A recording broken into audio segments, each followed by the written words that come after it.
Du er arkitekt, MAA. Men hvad skal du egentlig bruge det til? Ja, ny viden, måske. Eller netværk.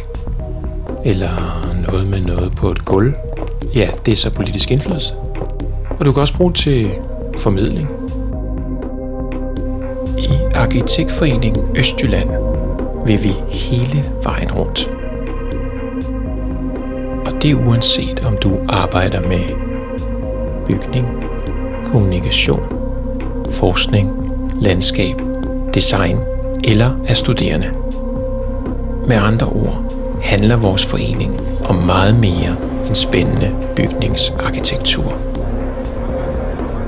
Det er en masse mennesker, der mødes, snakker sammen, deler viden, deler erfaring, netværker og drikker champagne. Uden dig, ingen helhed. Arkitektforening Østjylland, fordi dit faglige netværk lever her. Og selvfølgelig også på Facebook. Det er der, det sker.